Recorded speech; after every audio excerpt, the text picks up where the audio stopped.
We are not going to make this a kind of one-off thing, the usual thing, when something happens, then we'll just talk about it, sign, create some report, and then allow the report to be creating dust, and then that marks the end of it. No. We can assure you that you can see from the work that they are doing. We are empowering them, we are giving them the resources, and I can bet you, the team, I can see some of the members of the special team here, because they are at CIDs, I don't need to mention their names. And they'll tell you, I even took the pain to meet them, to encourage them, to let them know they have my full backing and the backing of His Excellency John Dramani Mahama to carry out this function without fear or favor. And to have imagined that even the army have to cooperate with them. Because in all, 50 men from the military were interrogated by the task force.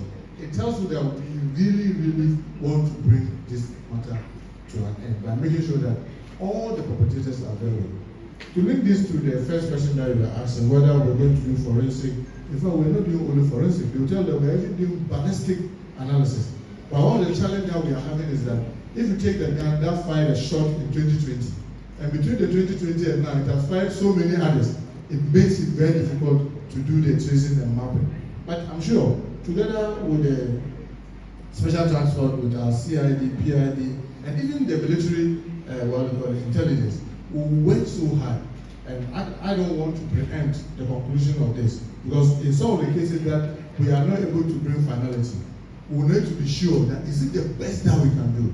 If there's something other than what the CID is doing that we have to do, I want to assure you that under the leadership of His Excellency John Dramani Mahama, that will be done, because it's not just about identifying people and compensating them, but making sure that the perpetrators are brought to book, and that will be really our effort.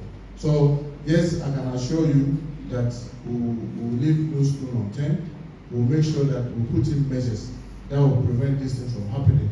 But I want to say that as citizens, we ourselves need to also be helpful.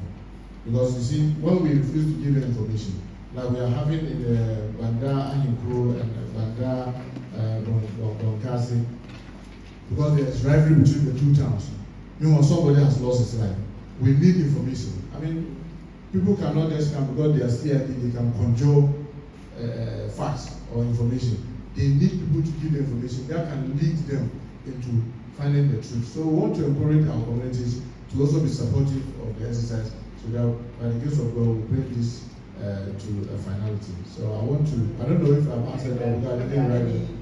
If there are any other questions, we take yes. Otherwise, we call it a day.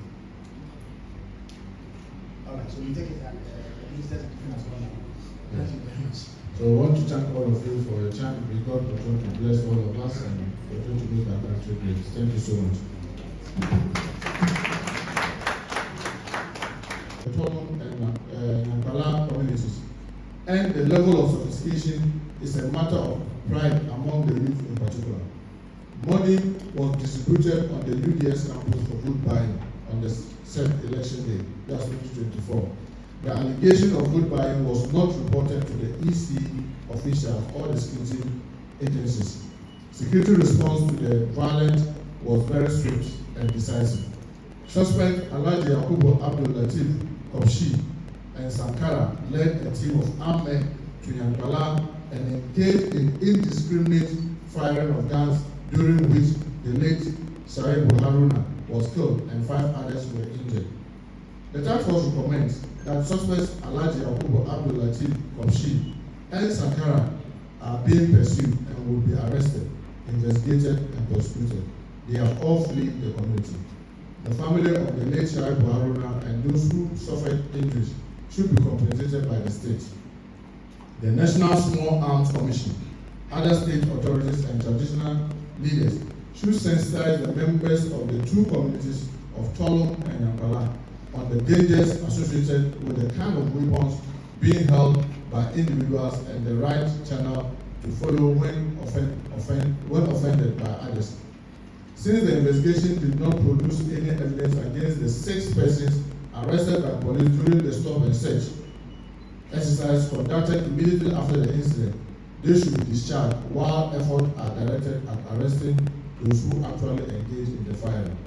The regional police commander should engage the district officer the PID director, and officers in the region to assist in the arrest of the suspect, Alhaji Yakubu Abdulateef Kopshi, and his gang in order to hasten prosecution.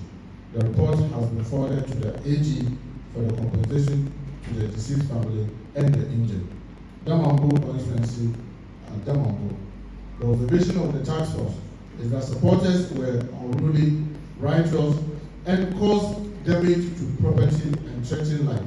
When the rampaging crowd saw the police firing warning shot and started fleeing, the police did not have need to direct their shot at the escaping crowd.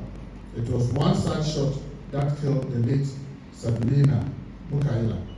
Secondly, there was rioting at the collection center and damage was caused to property and electoral material. The recommendation of the task force is that the family of the deceased person be compensated by the state.